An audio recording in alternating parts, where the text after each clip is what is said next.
BattleBots Face Off, I think, comes out with part 2 of its first episode tomorrow. I think it's coming out weekly.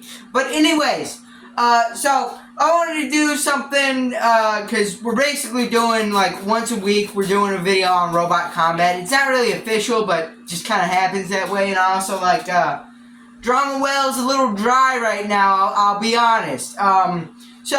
Yeah, Robot Arena 2 is probably one of the better robot combat games. There have been a lot recently that have came out, but for the time, definitely, it was the best robot combat game. The others that came out were kind of cheap shovelware Game Boy Advance games. There was another one on the PlayStation, I believe 2 on the PlayStation.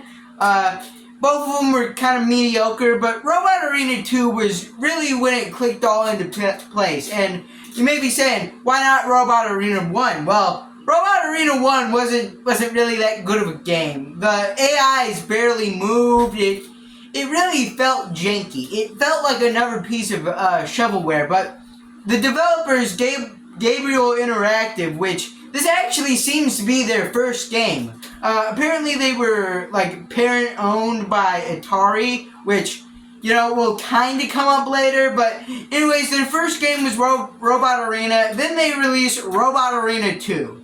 Now, this game was far more successful. It was one of those games that, like, back in the 2000s, you don't really have that big of a budget. You gotta pick games out of the bargain bin. It's probably one of the better games in that bargain bin. It's probably got more bang for your buck in it.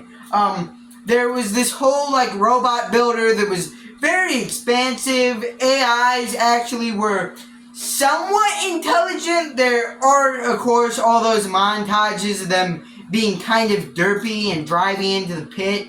But overall, for the time at least, they were somewhat competent. They could actually put up a decent fight. Now, one of the few critiques you see of the game is there's not much progression. You just kind of build a robot, enter a tournament, fight in that tournament, either win or lose, adjust your robot a little, go into another tournament, and it just kind of loops like that for a while. Of course, you can build other robots, you can start other teams. There's, like, this whole career mode that's, like, I believe vaguely based off of the BattleBots, old school BattleBots, like seeding ranks, where they give you a different amount of points for each fight you're in, and that would increase your ranking, and you get to skip rounds. Now, in this game, you don't get to skip rounds. You either have to fight 4 one-on-one matches to win, or you have to fight 2 four-way matches to win the title. So there was no skipping rounds, but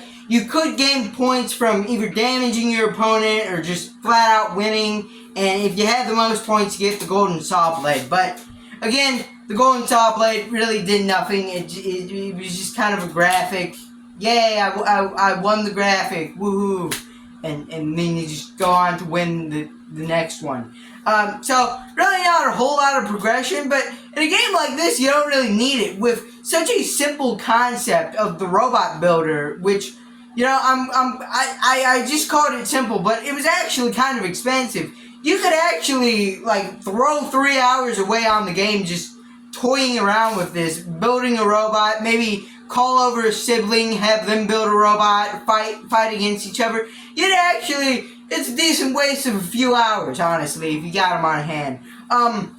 But yeah, a lot of people even like this game, especially in the robot combat community, because it was really just living out your fantasy of entering a robot in either Robot Wars or BattleBots, or heck, maybe even Robotica, if anyone remembers that. But yeah, so you got to really live out your fantasy of building one of these robots. You could even kind of recreate the bots off the show. They'd be a little janky, but you could kind of do it.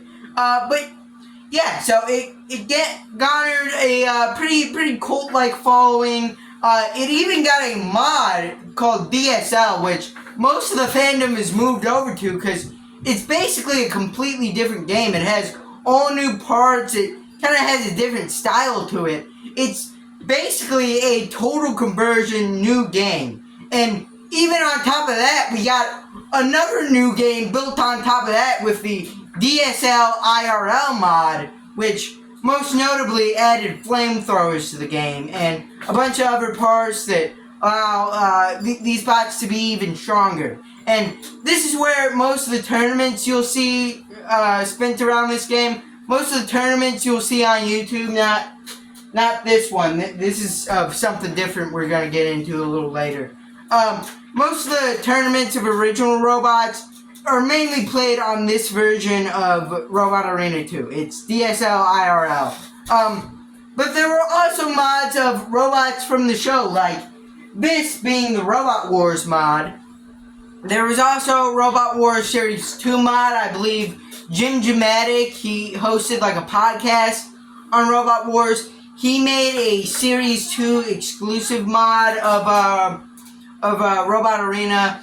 There was also the BattleBots mod made by Good Roboto, which gained a lot of popularity and was eventually built on to be like the 2022-2023 mod. So, yeah, a bunch of cool mods came out of this.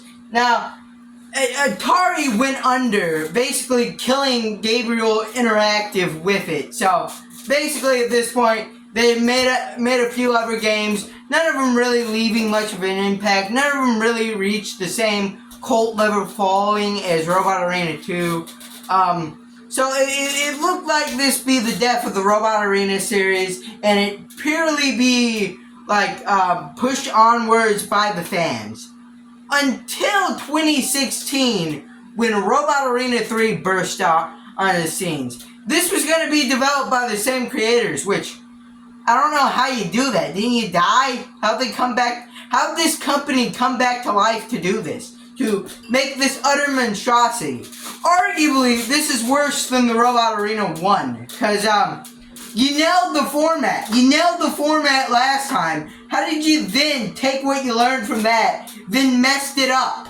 This game is actually terrible. Like, one of the arenas, the Flex Top arenas, which I didn't go much into detail about the arenas, but Robot Arena 2 had a lot of those, a lot of memorable ones. One of them being the Flex Top arena, which would, shake. It would flex, alright? And it would be really tricky to navigate your robot through. It was an extra challenge that made the game fun.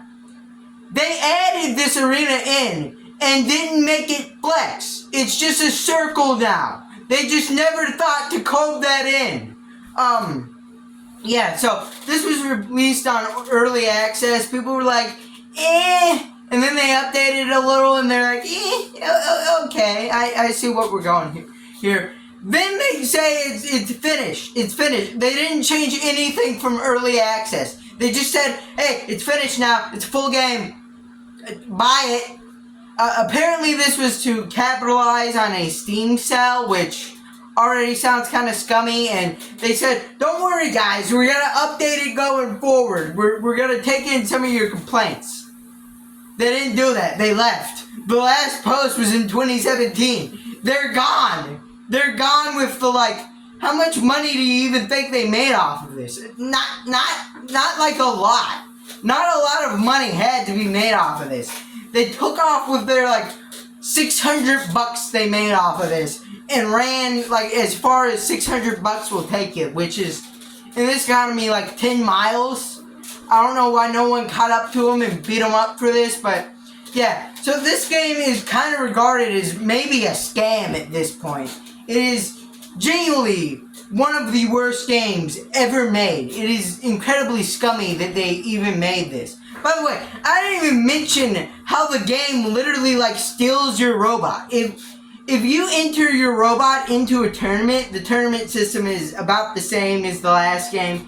If you enter your game into a tournament, and then it crashes mid-tournament, which, yeah, it crashes. It crashes a whole bunch. There's a whole bunch of glitches. The sound design in this game is awful, too. But if your game crashes midway through a tournament, you just lose that bot you entered. You can't recover it. It swallowed your robot.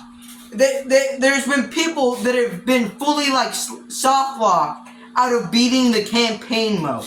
It is absolutely ridiculous that they released this from early access and said this is the finished product. It is absolutely insane.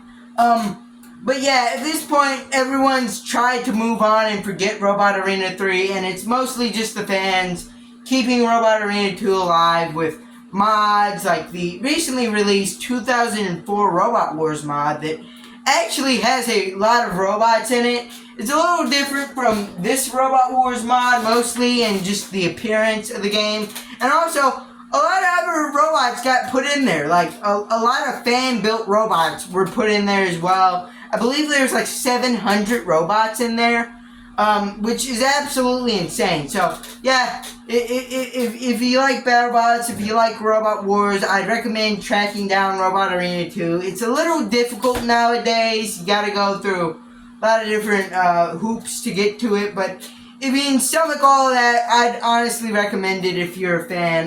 But if you like this video, leave a like, subscribe, comment down below, and bye.